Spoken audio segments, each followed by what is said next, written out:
Oke, Assalamualaikum warahmatullahi wabarakatuh. Waalaikumsalam warahmatullahi wabarakatuh. Semangat semuanya, semuanya semangat kan? Sudah kelas 12 loh. Semangat. Walaupun kita hanya berjumpa 1 tahun ya? Iya. 1 Nggak tahun. sampai. Oh, nggak sampai, ya Allah, sedihnya saya. Tapi nggak apa-apa lah. Mudah-mudahan kita bulan 9 bisa masuk ya, Nak. Amin. Amin, amin. Udah bosen belum di rumah? Bosan kali, Mem. Udah bosen sekali. Baik, nggak apa-apa, kita berdoa saja. Semoga bulan 9 kita bisa masuk ya. Kita mulai saja pembelajaran hari ini. Tapi sebelum belajar, kita berdoa terlebih dahulu ya. Doa dimulai.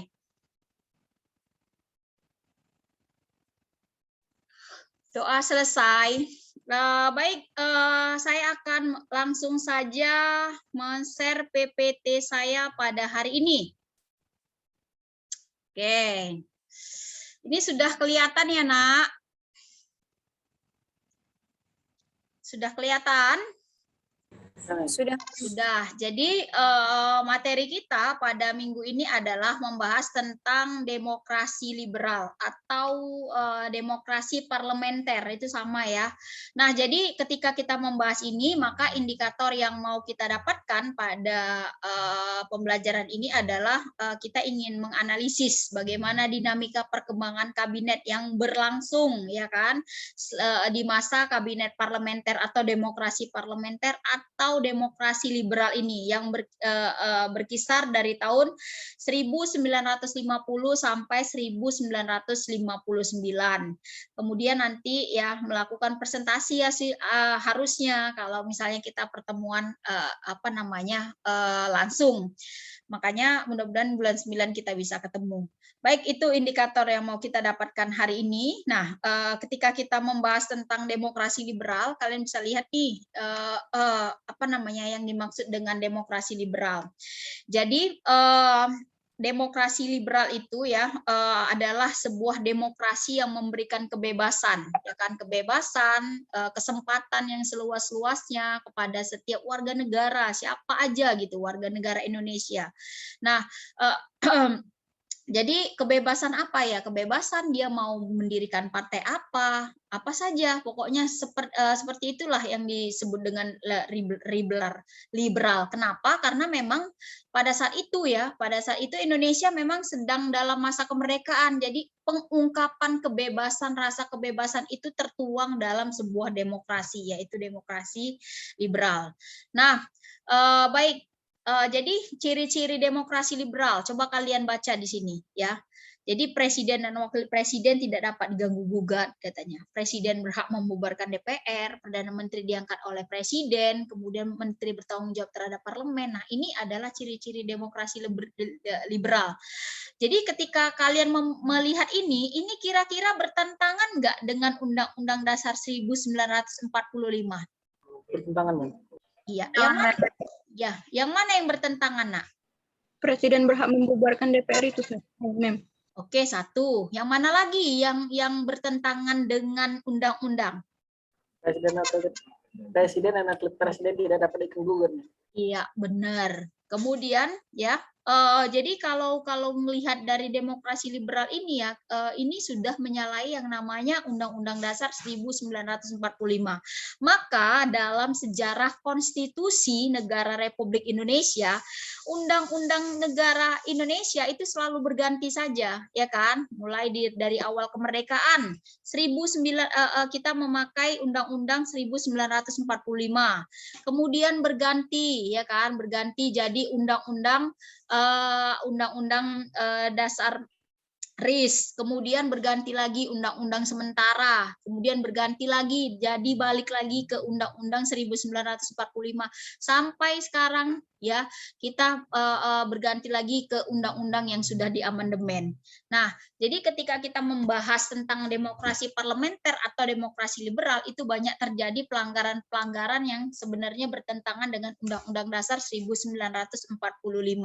Tapi yang mau kita bahas di materi ini adalah bagaimana kehidupan pada masa demokrasi liberal Indonesia. Nah, langsung saja ya. Kalau di minggu-minggu yang lalu kita udah membahas tentang bentuk disintegrasi, pergolakan-pergolakan ya kan dari tahun 1948 sampai 1965, ini kita masih membahas di dalam skup waktu yang sama ya, di dalam waktu skup yang sama di antara periode itu 1948 sampai 1965, di mana pada saat itu juga terjadi yang disebut dengan demokrasi.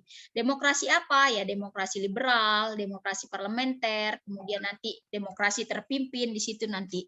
Nah, kita bahas ya satu persatu di demokrasi liberal ataupun parlementer. Pada masa ini ya, kita bisa lihat terjadinya beberapa perubahan-perubahan di mana ya Presiden Republik Indonesia Soekarno yang pada saat itu menjadi presiden itu membuat sebuah sistem parlemen ataupun sistem kabinet di mana dia dibantu oleh Perdana Menteri dalam menjalankan tugas-tugasnya ya. Maka yang pertama kali dilakukan pada saat itu adalah mengangkat Perdana Menteri.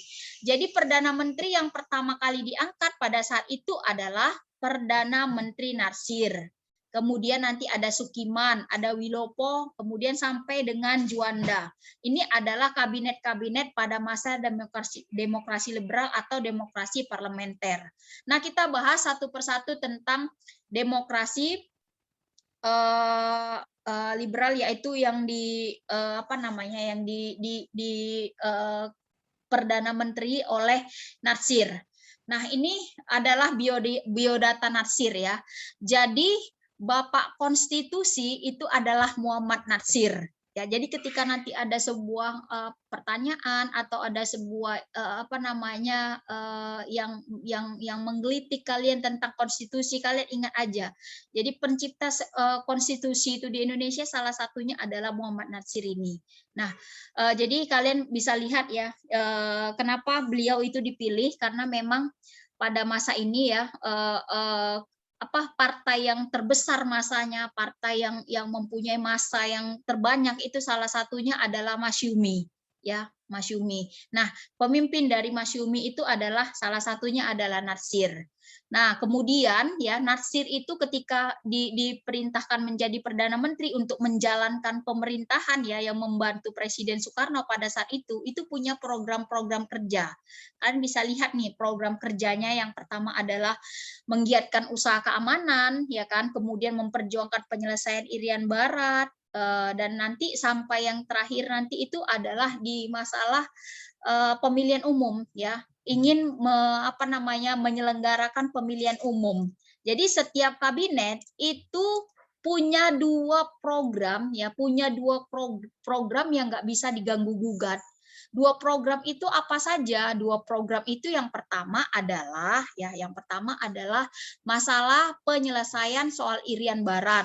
Kemudian yang kedua adalah masalah pemilu. Ya, jadi bangsa Indonesia itu harus menyelenggarakan pemilu. Itu dia. Oke. Nah, ini adalah program kerja. Tetapi ya nanti kalian bisa lihat nih, sebelum kabinet Natsir ini ataupun Pak Natsir ini menjalankan semua programnya, mengentaskan semua program-programnya, itu sudah terburu ini dia dimundurkan ataupun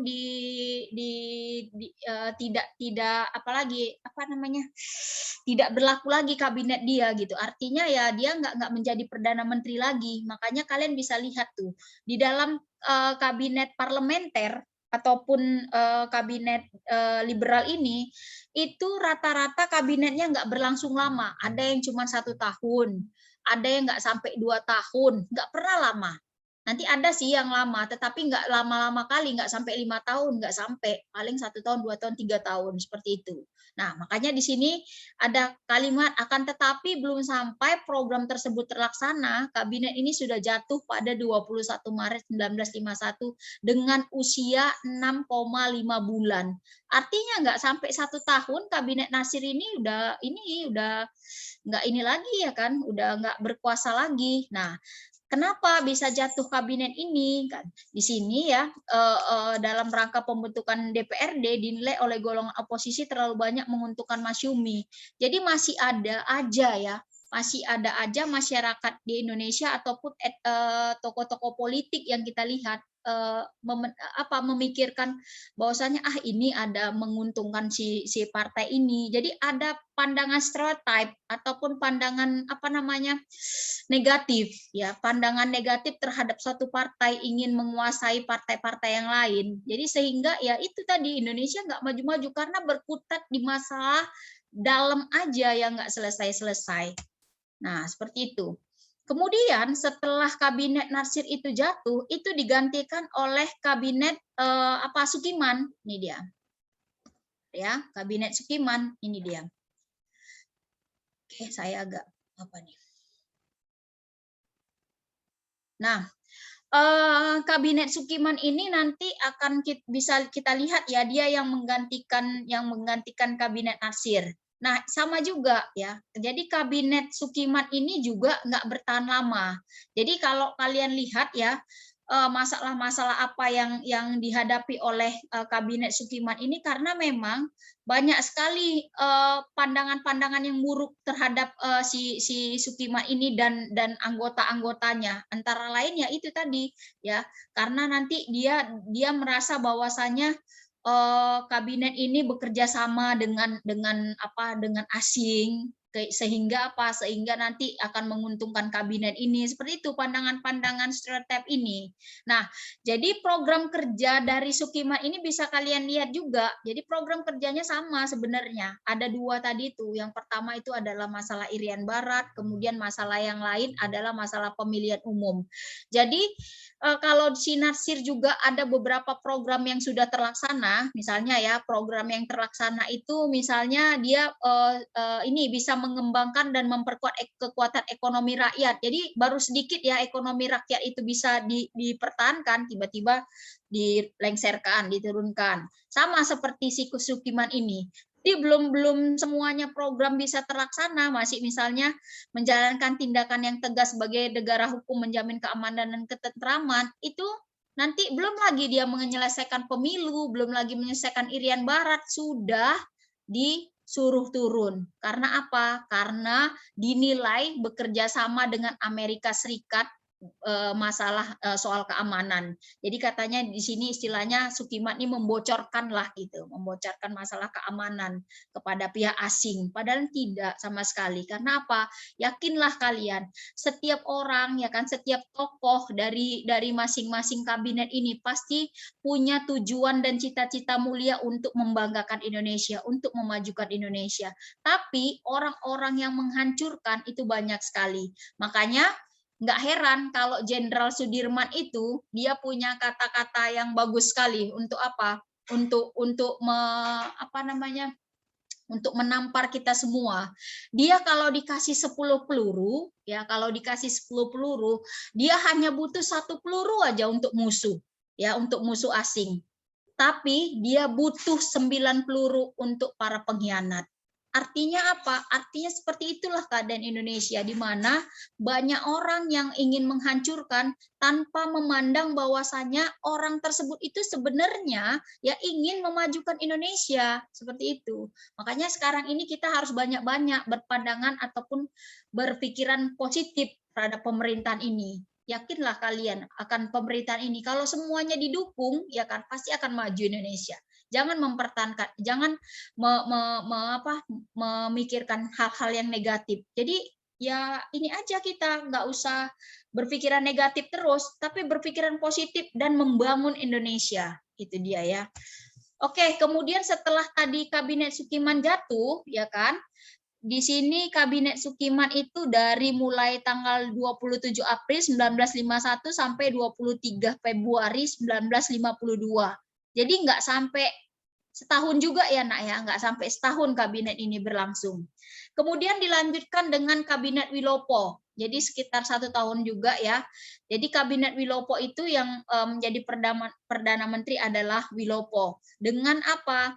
Dengan program-program kerjanya ya di masalah organisasi, kemakmuran, perburuan, luar negeri, dan ini banyak nih kabinet program-program kerjanya.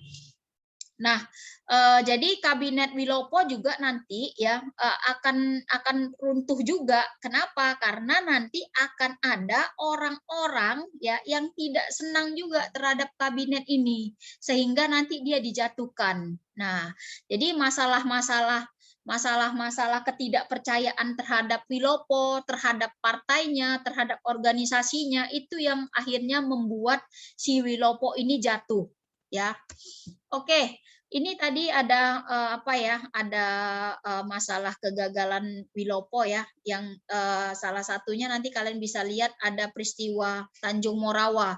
Itu peristiwa Tanjung Morawa peristiwa apa? Ya, perebutan lahan sengketa wilayah perkebunan ya, ditunggangi oleh PKI dan masalah apa nanti dengan TNI. Jadi nanti itu berkaitan dengan tokoh-tokoh PKI dan tokoh-tokoh militer Indonesia seperti aparat TNI ya. Jadi di masalah tanah, pembagian tanah perkebunan itu. Jadi itu juga peristiwa Tanjung Morawa itu membuat tercoretnya apa kabinet ini ya, tercoretnya kabinet ini. Kenapa bisa tercoret kabinet ini? Karena memang ya apa namanya yang bertanggung jawab penuh terhadap masalah itu adalah kabinet Wilopo ini. Oke, itu ya. Kemudian kabinet Wilopo sudah apa runtuh, turun, digantikan oleh kabinet Ali Sastro Amijoyo. Jadi nanti kabinet Ali Sastro Amijoyo inilah nanti yang bisa 2 periode. Artinya apa? Ketika dia nanti turun, nanti periode berikutnya nanti dia akan menjabat kembali. Karena apa? Karena mungkin tidak terlalu fatal sekali ya apa namanya kesalahan-kesalahan ataupun orang-orang yang ingin menjatuhkan apa namanya kabinet ini. Program kerjanya masih sama tuh ya, ada meningkatkan keamanan, kemudian nanti pembebasan Irian Barat. Nah, yang membuat salah satunya kabinet Ali Sastro Amijoyo ini masih dipercaya, kemudian nanti melanjutkan di kabinet yang berikutnya Ali Sastro Amijoyo yang kedua, itu karena pada masa ini ya, pada kabinet ini itu Ali Sastro Amijoyo dapat menyelenggarakan KAA, Konferensi Asia Afrika yang pertama kali ya di Asia, yaitu yang pertama kali diadakan di Bandung. Ya kan? Nah, ini apa namanya kabinet ini setidaknya bisa mengangkat nama Indonesia, bahwasanya bangsa Indonesia itu bisa menerapkan sebuah politik bebas dan aktif. Ya, bebas dan aktif. Artinya bebas untuk memilih negara mana saja menjadi temannya dan aktif dalam kancah dunia perpolitikan internasional. Maka diadakanlah apa namanya KAA ini. Nah, apa yang menyebabkan kabinet ini mundur? Nah, ada masalah yang di tubuh TNI Angkatan Darat, kemudian Indonesia keadaan ekonomi semakin memburuk, kemudian korupsi dan inflasi merajalela. Nah, ini semua sebenarnya terjadi pada masa kabinet-kabinet yang lain. Karena apa tadi yang saya katakan? Karena memang masalah Indonesia di awal kemerdekaan itu ya masalah ini, memang ekonomi, kemudian masalah-masalah politik, masalah-masalah apa namanya sosial ya kan, korupsi. Nah, itu memang masalah-masalah yang terjadi karena memang itu tadi bangsa Indonesia itu susah sekali disatukan karena memang ya multikultural tadi, majemuk tadi, negara majemuk tadi, jadi susah. Jadi di awal-awal kemerdekaan itu susah sekali untuk menyatukan masyarakat Indonesia dan pasti ada pemikiran pandangan buruk terhadap kelompok orang lain dengan apa pemikiran stereotipnya tadi, pemikiran negatifnya.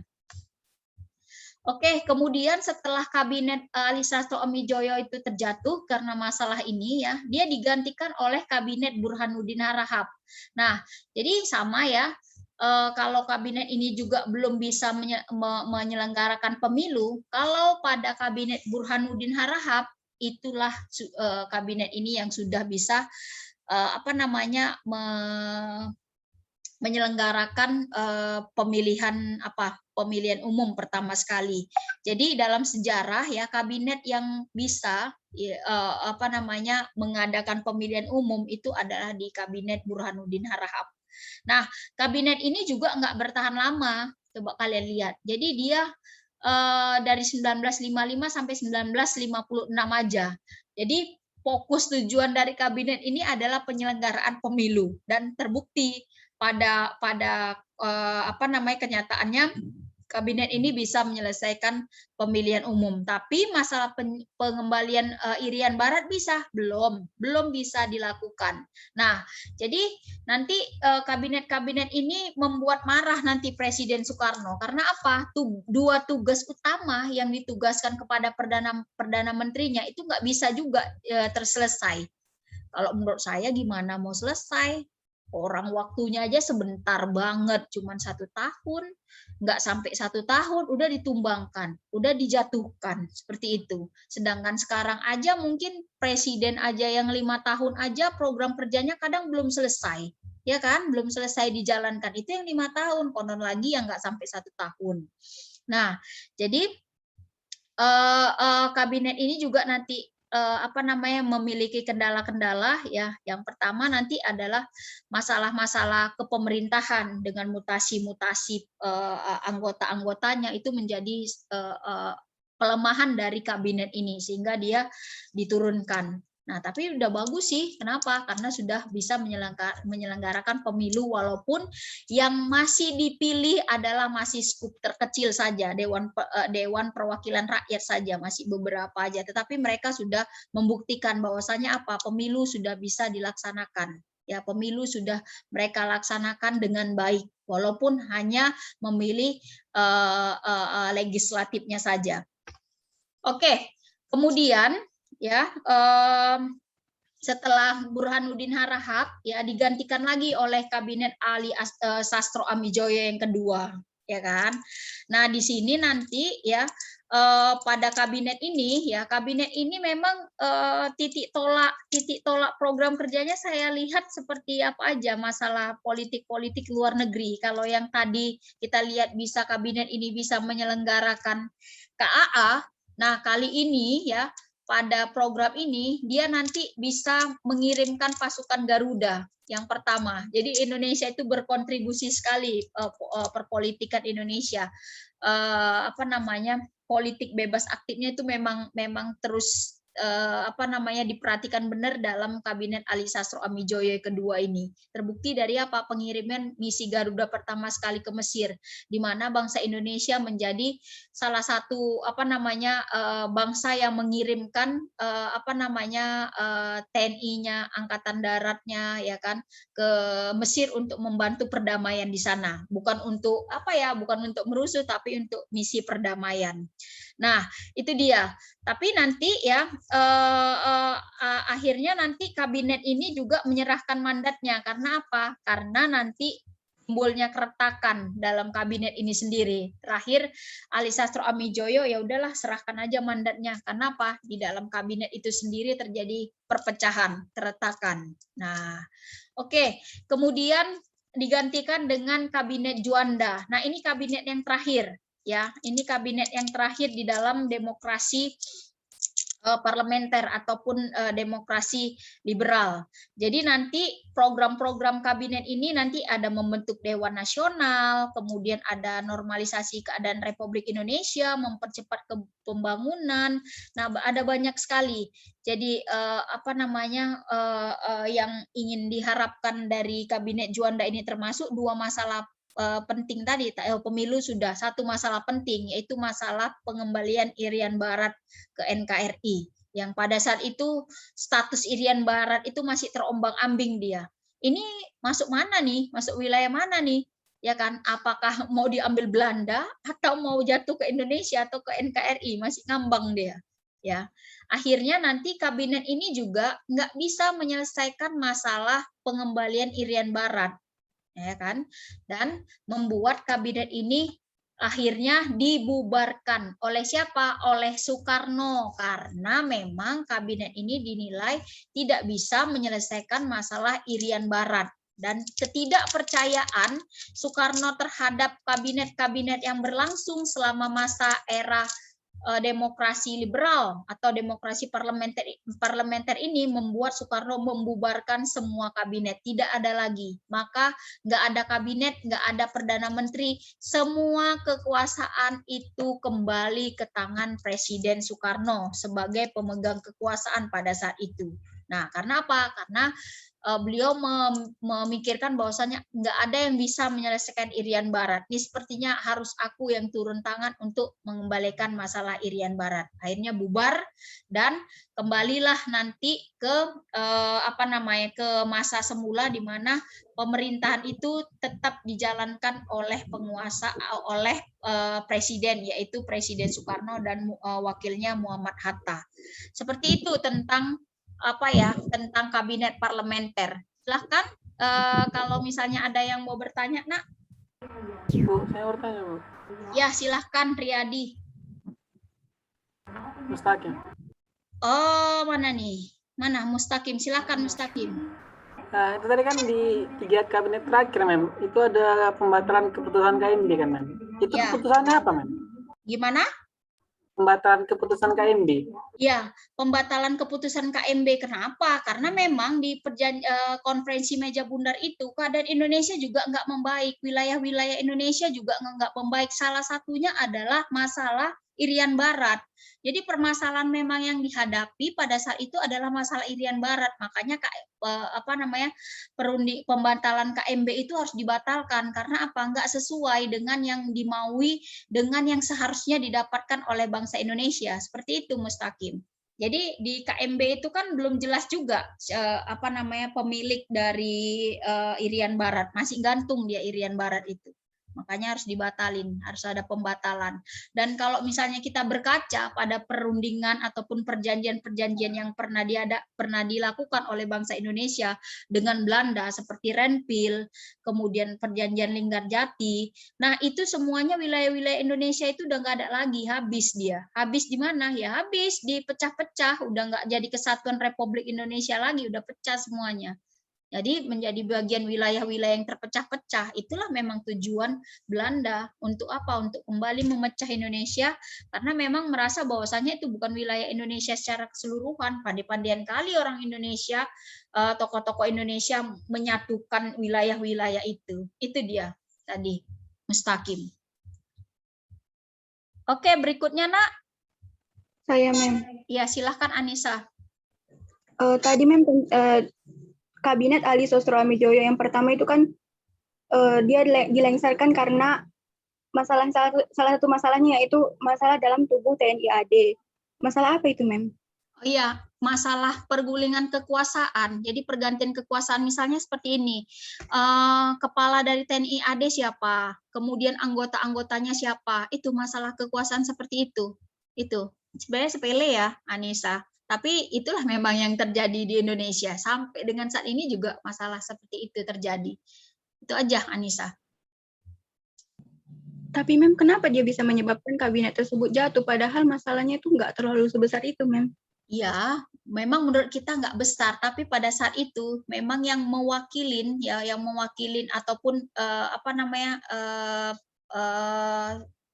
dasar dari pemerintahan kita salah satunya adalah di masalah kemiliteran kan. Jadi masalah itu menjadi besar sebenarnya.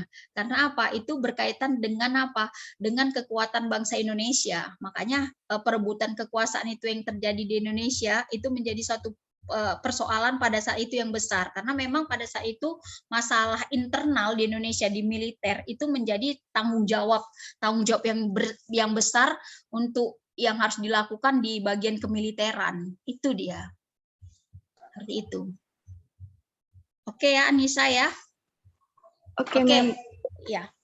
Nah, mungkin sekian seperti itu saja ya, karena waktu kita sudah habis.